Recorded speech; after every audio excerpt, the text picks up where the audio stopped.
In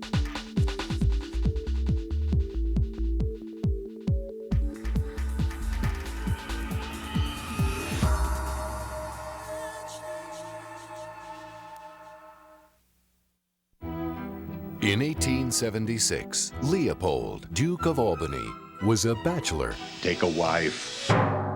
With few prospects. In 2001, I still don't have the data. I can't do analysis unless you give me numbers. Kate McKay has a successful career. You're a rarity among women, Kate. You're like a man. And no life. But this Christmas, Are you sitting down? Yes. it's time for a change. I found a portal into 1876. I followed the Duke of Albany around old New York. Here's the kicker. He followed me home. This film is kind of an urban fable. I mean, the circumstances of the film are ridiculous, but at the same time charming. Where the hell am I? You're in New York. That, sir, is not New York! I'm afraid it is. So you must be Sergeant Pepper? It's really a fairy tale, and you have to go with it, sort of the urban fantasy of it. You're a trip. It's, in a way, a very old-fashioned love story. Meg Ryan and Hugh Jackman are two strangers who refuse to let a few centuries come between them. I have to confess, he's handsome, courteous. You like him, don't you? Come behind the scenes with the cast and crew for a look at the making of Kate and Leopold. Yeah! Great! Oh, so good! You can scarcely see thanks to your spray. My eyes feel like Steak-o Parf, so I ask you again, where the hell am I? I've always loved time travel movies, fish out of water stories where, you know, your character is outside their natural environment and how they kind of relate to the world around them. You get to see him traveling through life, and things we take for granted, you see afresh through his eyes. Are you going to remove that? I beg your pardon. Pick it up and put it in the trash. Are you suggesting, madam, there exists a law compelling gentlemen to lay hold of canine bowel movements? I'm suggesting you pick the poop up and throw it away now. I refuse, respectfully. What's your name, Fancy Pants? Leopold, Alexis, Elijah, Walker, Thomas, Gareth, Mountbatten. Leopold is Duke, but doesn't want to be. And he's expected to live a life that is essentially useless as he sees it. Leopold and Kate have a lot in common. They're both kind of uncomfortable in the deck that life has dealt them. So who do I owe?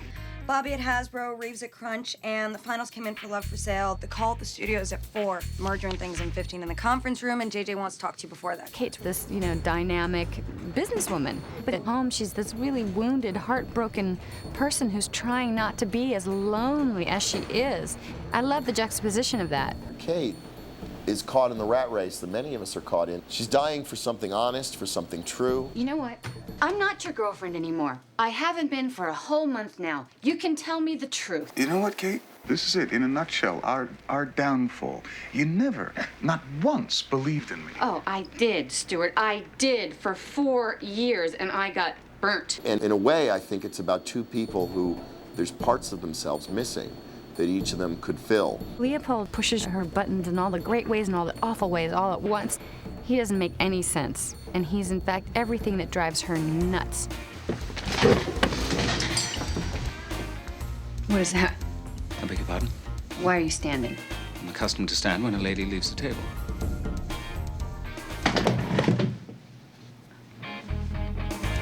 It's a lot of fun to work with great actors, and in this sense, Meg Ryan is an incredibly talented comedian, yet at the same time, an incredibly talented actress. But I do romantic comedies all the time. Why should I do this one?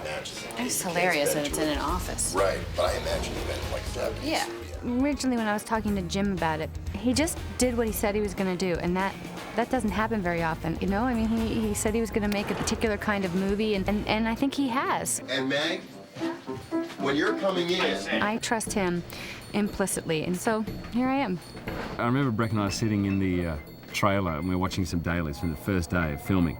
Both of us just started giggling. It was like, there's something wrong. It's like, we're in a Meg Ryan movie. It's like you're watching TV and Meg Ryan's on, and then you enter the back. It seems like some sort of college prank or something.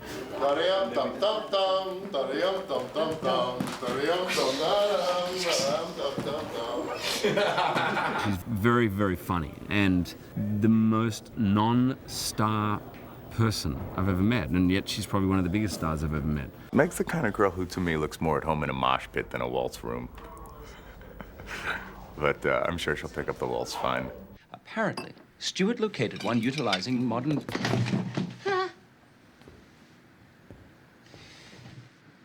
Utilizing... Oh, stop it, please! No more. Stop, please. I beg you. I'm tired. Can you go away? Can you just go away? Can you go away? We really wanted someone fresh for Leopold.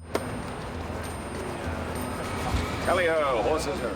I think it's always a wonderful thing when you get someone in a great part opposite someone like Meg, where the chemistry is so fantastic. And Hugh, he couldn't be more perfect for this part. He has such an incredible manly grace, and he has so much dignity in his bearing, and also a nice sense of humor about himself. He's a real gentleman, you know, which I always find suspicious. But between the accent and the outfit, and I guess his natural-born chivalry, it's pretty overwhelming. Leopold is... I love putting him on. I love his dignity, and I love his sense of humor. I take it you're a career woman. Market research. Fine avocation for women research. Perfect for the feminine mind. She hasn't really seen the richness of life around her, and so when this guy kind of comes into her life, he's the greatest surprise and offers her experiences that she's kind of overlooked. Give me your hand! What? Your hand, woman!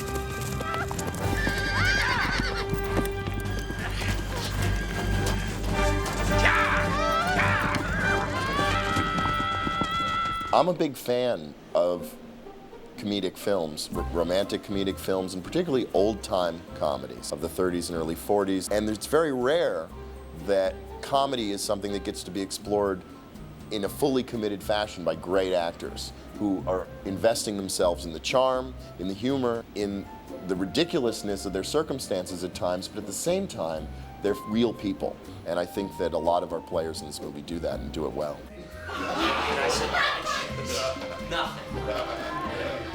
We got lucky because it's a great cast and they all get along really well and they're all really good in the movie. Brad and Natasha, you know, steal scenes. What is this? It's a reply to Leopold's invitation. Uh-huh. You're going, right? I haven't decided yet. Oh, you haven't decided if you want to have dinner on your rooftop with the Duke. Natasha's used to playing the edgy parts, but to cast her as kind of a dreamer. I'm not such a romantic that it doesn't go into some creepy territory of like this super fake, like, oh my God, and look at his muscles, you know, this really weird thing that no one would believe. Okay, I don't know what this guy did to piss you off, but that is the best apology letter in the history of mankind. Just sign it, Kate. It's 4:30, we'll fax it. Kate McKay's office. They hung up. Everyone brought something to the table. Breckin, who is very quick-witted and a great sparring partner for Liev Schreiber. And Liev is somebody that both Jim and I have always felt is just an impeccable actor. We really wanted this character to have the dramatic chops and the comedic skills, and there really wasn't anybody better than Liev. Who are you?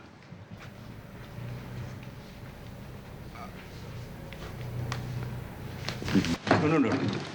Okay, well, please. It's not often you get to make a movie that's both an adventure in the 1800s and a comedy in an apartment in the 21st century. One of the things that was really important to me is I didn't want to make it a movie about how beautiful everything was in the past and how ugly everything is now. Because in a way, one of the things Leopold sees when he comes forward is he sees the beauty that we take for granted. That, my friend, is a miracle. What? It's a miracle, man. It's a bridge. Because New York is a really old city, places where things haven't changed at all. That you could walk in the same building in 2002 that a Duke walked into in 1876. You know, it was a very contemporary, cosmopolitan life that was happening in New York in the 1870s, and big things were being built. It was the cusp of a technological revolution. We built this pretty substantial set underneath the Brooklyn Bridge. and we shot a lot of our exterior locations there. We've been called upon to make the real Brooklyn Bridge look like it did in 1883. Of course, back then it didn't have all the cables and the road wasn't there. Basically, on all the wide shots that you see in the film will be completely synthetic, made in the computer and tied together with Mark Friedberg's set designs. Okay, there we go. It's too dangerous to have your actors, as well as stuntmen, like climbing 160, 200 feet in the air, you know, and get that effect of them chasing up, you know, the side of a bridge.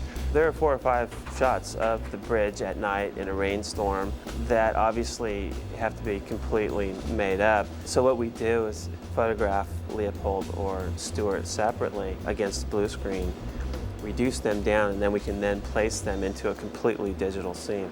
It's sort of wonderful to see all of that recreated. I love films that take a leap of faith like that, that do something visually with the imagination. So, Jeannie, when Liev dumps the plank, give me one hit of lightning, bum, bum, bum, and that's it.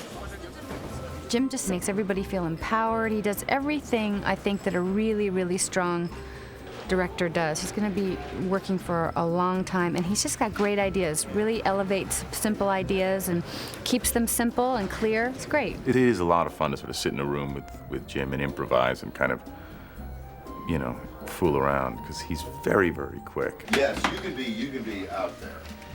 He's so much fun, and he created such a really happy working environment where everyone felt that they had the liberty to add stuff or ask questions. I am the very model of a modern major general, life information, vegetable, animal, and mineral. I know the kings of England and I quote the fights historical, from Marathon to Waterloo and orders categorical.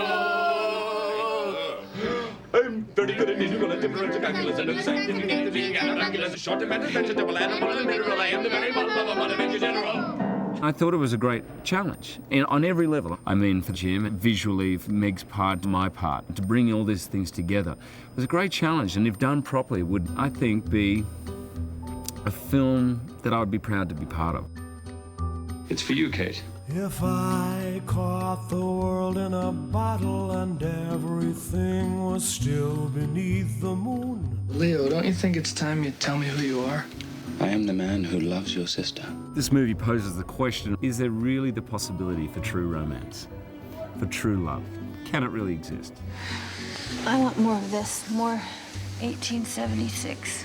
It's a romantic comedy about time travel. People finding their right place in time, in themselves, and with each other. You love him, right? Yeah. It's about loving life and taking time to enjoy that life and tasting it. This was lovely, but I don't know if I can leap.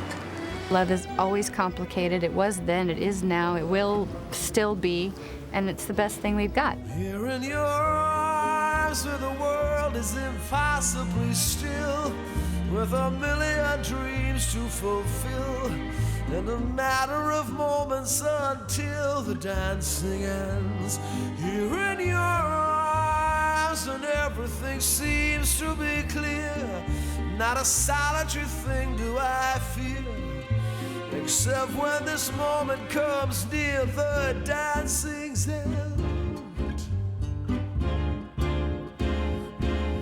Oh, if I caught time in an hourglass, saddled up the moon, and we would ride until the stars grew dim, until the time that time stands still, until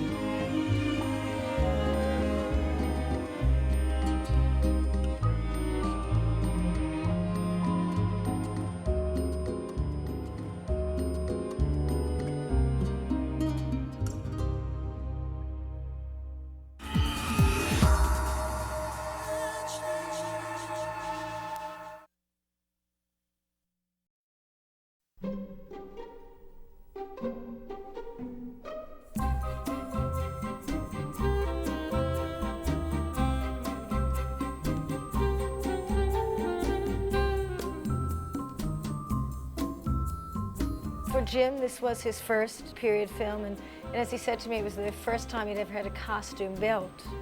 So I think this was a very, exciting transition for him in his career.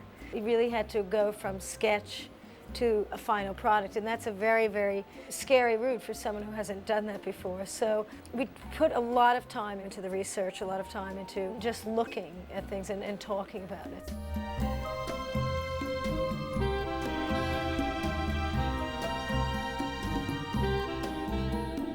The most challenging one was Meg's last dress, because it was a dress that you had to believe was in a contemporary ball circumstance, and then suddenly she travels through time and she is in the 1880s. So it was a question of dealing with two silhouettes at once. Simplicity of a modern minimalism, and then as the dress turns, and you particularly see this when they dance, dealing with the back of the dress in more of a 19th century fashion. Very complex bustles and bows.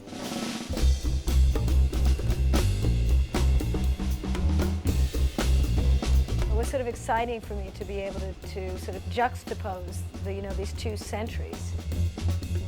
Meg and I talked about the idea of needing a uniform, or in a certain sense an armor, because she was in this man's world, and we very, very much pared it down to the most minimalist fashion we possibly could. I mean, you'll notice there are very few closures on the garments, or very small decorative objects, and it really was, her modern commitment was the commitment to not being excessive.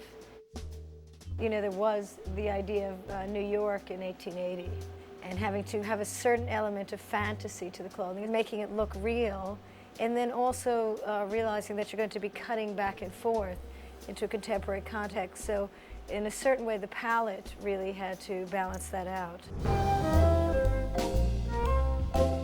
The Brooklyn Bridge was our largest scene in the movie, and we really wanted to try to show a cross-section of society at the time, from workers to middle class to upper class. The Brooklyn Bridge was like an artwork when it was first began, so you have to sort of think about it as going to a contemporary art gallery opening. So it was interesting in that we really got to deal with quite a cross-section of society at the time, and also urban New York, which was really an exciting thing to do.